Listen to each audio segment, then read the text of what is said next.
You're watching Inside Automotive with Jim Fitzpatrick. Hey everyone, Jim Fitzpatrick. Thanks so much for joining me in another edition of Inside Automotive right here at CBT News. After over 30 years at Toyota, Mr. Jack Hollis has found his next chapter.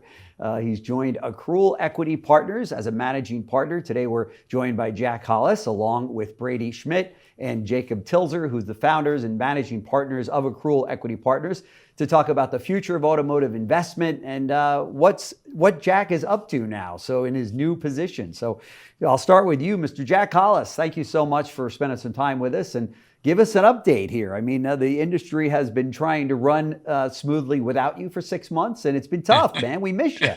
So, Jim, it's always good to be with you. And you know what?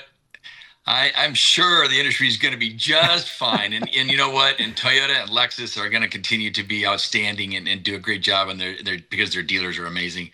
No, I took the time after the retirement, got a 6-month little window here of a lot of working out, running, and just enjoying some days apart. But early on, I got to meet two gentlemen, Brady Schmidt and Jacob Tilzer.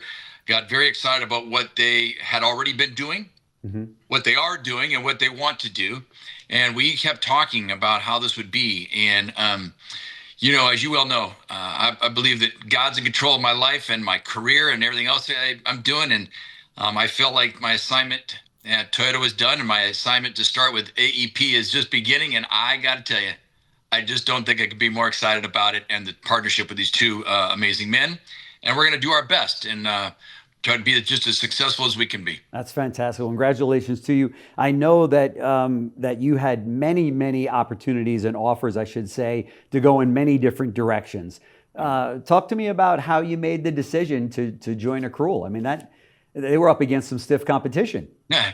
Well, first, let me just say thank you to each of the people who did reach out to me and who gave me an opportunity. I was blown away, and there's a humility piece that, like, you just can't believe that people want you to join them. And so there was a lot of opportunity, and I think each one of them, most of them came from what we'll call the corporate side of things. But after 33 years of doing corporate, the itch to be more entrepreneurial, to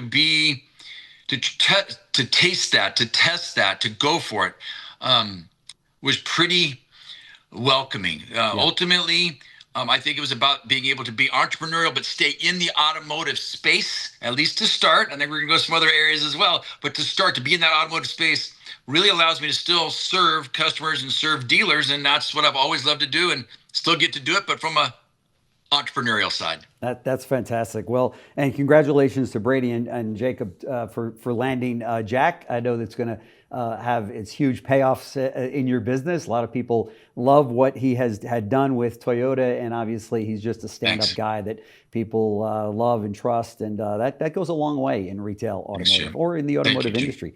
Jacob, let me start with you. Tell us about your company. Tell us about Accrual Equity Partners. What services does it provide? What solutions does it provide?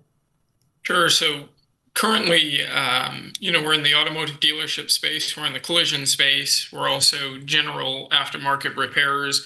We also distribute products and fluids to dealerships and repair shops. Wow. We also represent buy-side, sell-side transactions within the automotive space. So we touch a lot of different areas in the automotive space. We know it from a high-level view, a ground floor view, from being inside the business, from being outside businesses helping. But my whole career and where we've gone with Accrual is embedded in and around automotive.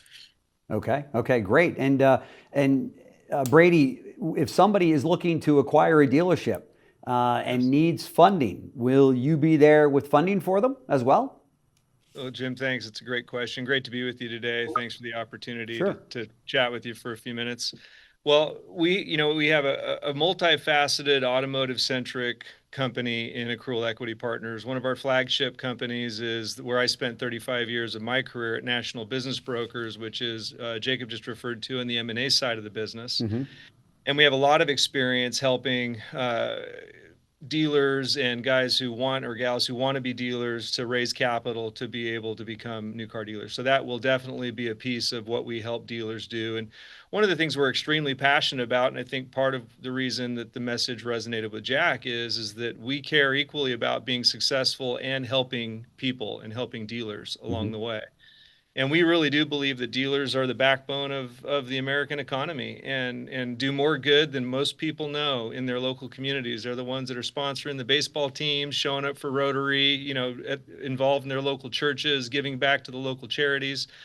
And so we're very passionate about helping dealers grow, be successful, and all the automotive ancillary businesses that surround new car dealers. And so we're very passionate about that. We're in a lot of those businesses now with some of our portfolio companies, and we intend to come alongside dealers and help them continue to grow and execute on their dreams and their passion to grow.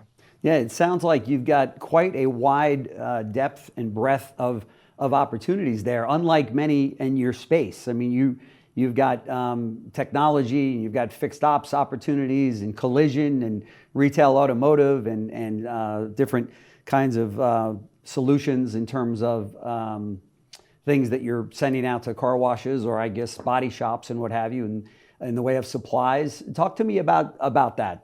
That's a little bit different than what I'm used to in the space. I think one of the things that makes us very different is we're operators that came up in the automotive space. Jacob had a very successful business that he built, one of the largest body shop companies in the country, 50 rooftops across 7 states. Obviously, Jack's resume speaks for itself. I came up in the M&A side of the business with National Business Brokers, a family-owned company that my dad started in 1978. Wow. Sold more than 950 new car dealerships. And then about 7-8 years ago, I became a new car dealer myself in a Mercedes-Benz dealership in Fresno, California. And now currently together we own 4 dealerships, 3 dealerships in Hawaii and a dealership in Southern California, and plan on aggressively growing that footprint with new car dealerships. And one of the things that attracted me to Jacob, we got to know each other actually in a personal context, serving on the board of a nonprofit called Petra Cares that intervenes in the lives of kids that are aging out of foster care, and we give them a 7-week training course to become a level 1 technician in a new car dealership. That's a great idea. And we help place them into a new car dealership. And Jacob's passionate about that mission as well. We got to know each other while serving on that advisory board of that nonprofit.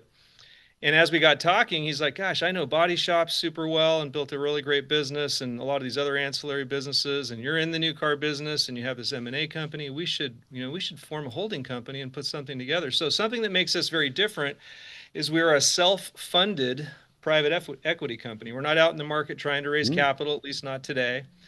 And when I saw that Jack resigned from Toyota, he and I had actually met at another nonprofit charity event called Giving Hope New Orleans, Troy Duhan's charity there. I know it well. Yep, Troy's doing amazing work. Yeah, he does. An amazing human being. Yep. And Jack and I met there a couple of years in 2022, a couple of years prior to starting this conversation.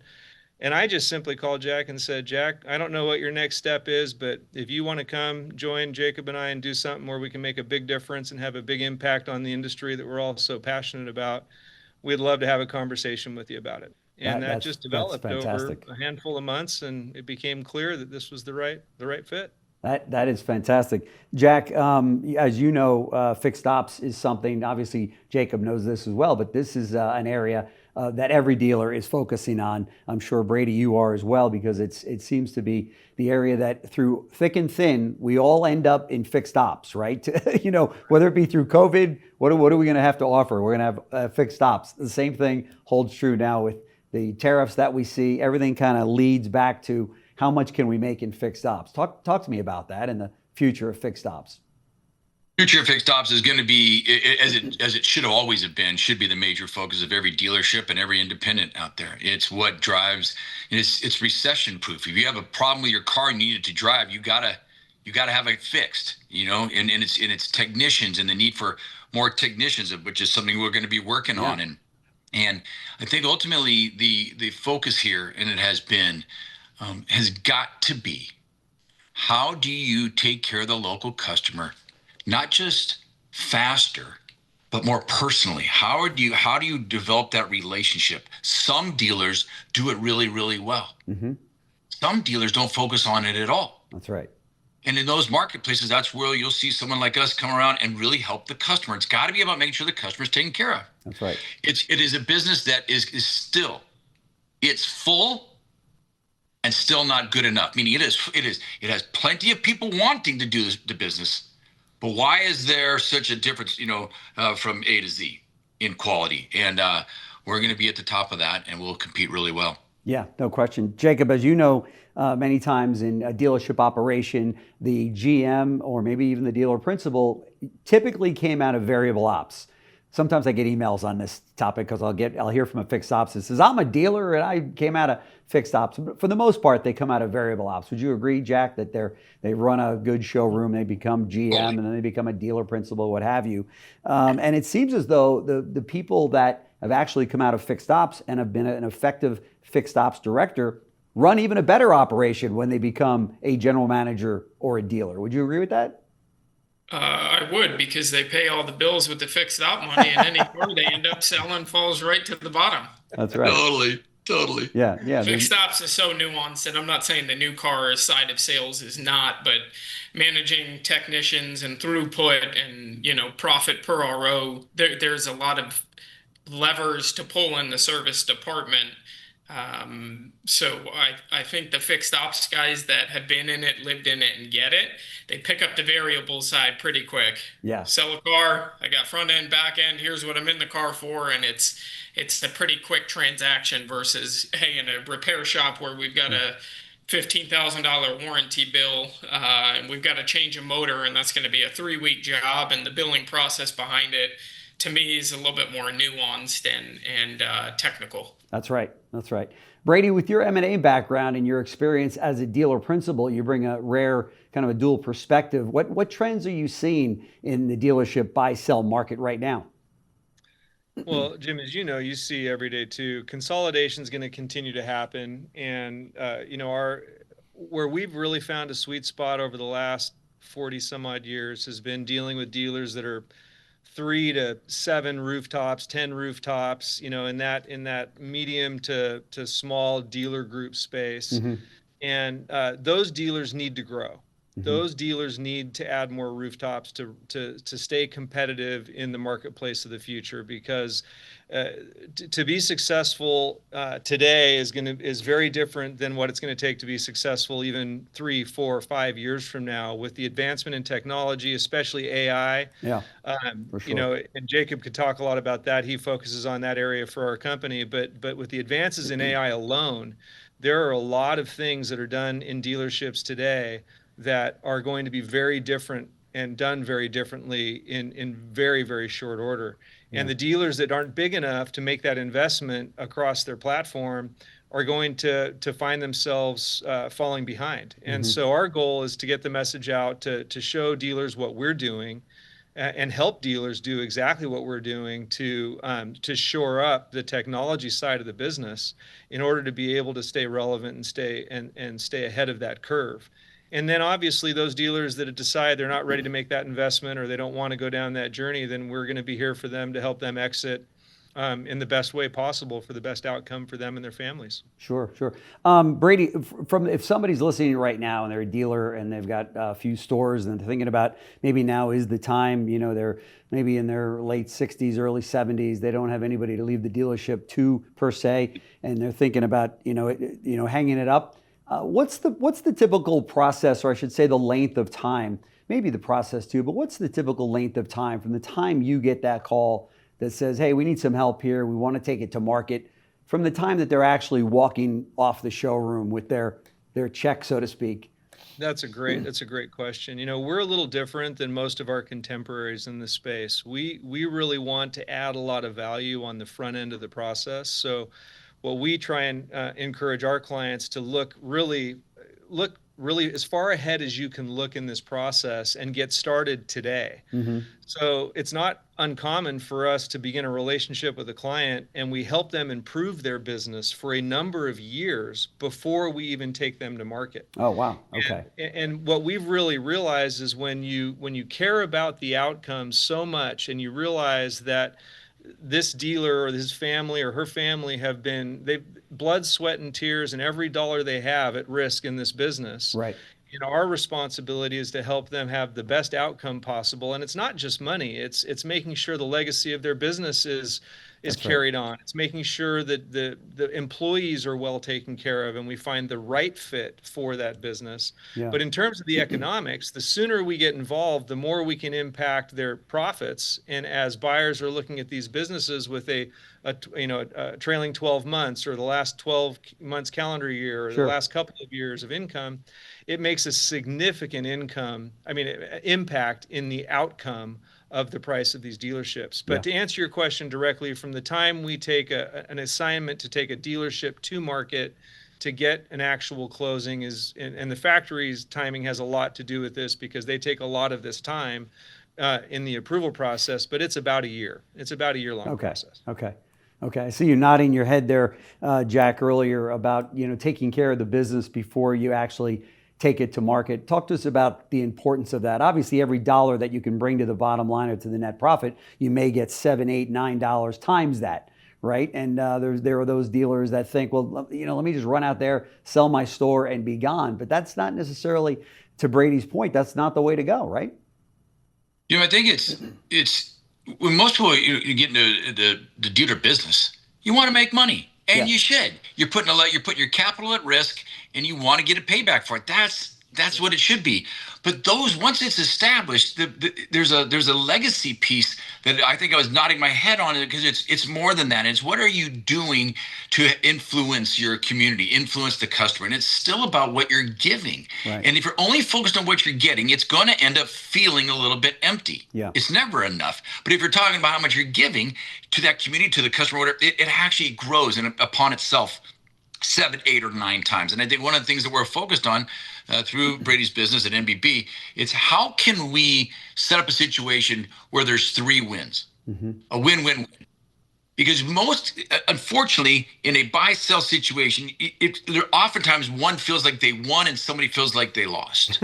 Right. We can't let that. It has to be a win and win, and the third win, and then is the community, right? So that's the goal, really, as we go forward, and that's why you got to take care of that business, keep growing that, right, to the best of your ability, and then when it's time, like you said, get to a certain age or you're just done. How can we hand it off with a great handoff so that both parties are happy and maybe even stay friends going forward? And it's rare, and I'm not saying we can do it every time, but shouldn't our goal be to make it something like that? And that's where I like to see us go. Yeah, Jack, that's such a good point, because one of the things that's interesting about Accrual Equity Partners is between Jacob's fixed ops experience, Jack's OEM and retail experience and marketing experience, my experience in M&A and as a dealer, we have the opportunity to come alongside dealers and help them actually optimize and break through barriers that they're butting up against to get to the next level in the business. And then if they decide they want to exit and sell, then we have a solution for them. If they decide they want to grow, we have a solution for them. If they decide they want to get exceptionally good at what they have with what they have and optimize that for their own sake and their people's sake, we have a system to come alongside them to do that. So it's really an interesting model where it's not just a private equity firm that's out making investments in private companies to grow our own portfolio. We have a much bigger plan in mind, and it really is to elevate the new car business and all of the ancillary businesses that surround the new car business. Yeah, that's fantastic. I would imagine it also doesn't hurt to have Jack Hollis on the team when you're trying to get Toyota approval. Right? What are the ins and outs of that deal? You never know. I think having Jack Hollis on the team accomplishes that in spades with everybody, because and Jack, I'm gonna brag on you for a second. I know you hate it when I do this, but Jack has had an illustrious career at Toyota and Lexus, and made a huge impact in the industry. And I'll tell you, Jim, he had offers that, none of us could have touched I'm sure. to bring Yeah. him. So I'll tell you that, when he talks about feeling like he's found the place that he's supposed to come, there's truth behind that. If you look at our purpose and values for Accrual Equity Partners, one of the lines says that there is a plan that is bigger than us. This is true. And a series of intentional events that have brought us here. That's right. And the story about Jack joining this company is absolutely proof and evidence of those statements. And again, it's not just about going out and making a big splash and making big income, which we will and we are and we intend to, but it really is just as much, if not more, about making an impact in the people that come along for the ride with us, and not only the people that work for us, but our clients and just in general people in the space. So Jack is someone who exemplifies those things in every way. So we're super excited to have him on the team and know it's a great fit. Well, we're sorry to lose him on kind of the wholesale retail side, but it looks like he's moving over to the M&A side, which is a good side to move over on. I speak to all of your colleagues in the M&A space here at CBT News, and they tell me it's another incredible year for the closings that they have lined up, the interest on both the seller side and the buyer side out there. As you know, Jack, whenever I ask any of the individuals, the colleagues in the industry, we say, what's on the top 5 list that dealers want? Toyota is either 1, 2, or 3, right? Yeah. And it hasn't changed since I've been gone. It's kind of interesting because all of my good friends at Toyota and Lexus on the dealer side, they've all just these past 7 days have been calling. Where I was getting 2 phone calls a day, now I'm getting 4, and it's like just more and more. And those are very, very valuable assets and and dealerships, but there's a lot out there. And I think there's a lot of dealerships and dealers who are looking for ways to continue to grow. If we can help them, great. If we can't, then maybe, they go on their own way, but we're going to give it our best. I would imagine you're going to get calls from individuals where you actually signed their dealer agreement and said, hey, 20 years ago, 10 years ago, 5 years ago, you approved me as a dealer and now it's time to sell, and I like you and I like what you've done for me as a dealer and help me out. And so here's quite a few of those, Jim. You are right on it. I've got quite a few of those. And you know what's great about it is to think about some of those go back 30 years and to have conversations who now are in the public space, the public ownership space, or the big dealership groups. And some of them just calling to say, hey, thanks. And maybe it's not to do business together later, but it's to say thank you for helping me be part of it, for believing in me 25, 30 years ago. Right. And then some have said, hey, what do you want to do next? How do we work together now? And it's and we'll see how that works out. But it is actually really I don't want to say, I guess it's heartwarming to just know how many relationships I've been able to be a part of, where I've kept them going for 25 and 30 years. They've kept them going for 25 and 30 years. And now we're in a new place to say, maybe we can help each other again. And that feels pretty darn good. That's right. In fact, I'll give you the last word on this. What message do you want to leave the dealers with that are watching right now? And you've got so many entrepreneurial type dealers out there that want to grow their businesses, that want to make some fundamental changes for the better. What message do you want to leave them with? Man, I guess thank you. I guess there's 2 I would say. One is I want to say thank you, especially to every Toyota and Lexus dealer. It's been an honor to be able to serve them. It has been it's been a gift to be able to serve them. And the second one is the word serve. I think to every dealer, we can do better. I still feel like every dealer, it's kind of the Japanese word of kaizen. There's always a continuous improvement to get better. And I truly believe that if we could just think a little bit more about what we're giving to people, giving in the way of service, giving in the way of relationship, giving in the way of ourselves and our passions, that this industry will continue to be the envy of the world, and it will continue to produce in ways that really make the United States even stronger. And I think the word has to be about serve or servanthood, one way or the other. It's got to be about serving. And I think we could do better. I think I agree. I say Jack Hollis for president 2028. Come on, let's go. Jack Hollis, Brady Schmidt, and Jacob Tilzer, thank you so much for joining me on the show today. Very much appreciate it. You'll see on the screen a way to get hold of these gentlemen if you're interested in talking to them directly. So we'll have that right up there for you. But guys, thanks so much. This has been a real treat for me. Best of luck to all of you. Love to do a follow-up with you to see how things are moving along. Thank you, Jim. Anytime. Jim, thank you. Appreciate you. Great, thanks. Thanks for watching Inside Automotive with Jim Fitzpatrick.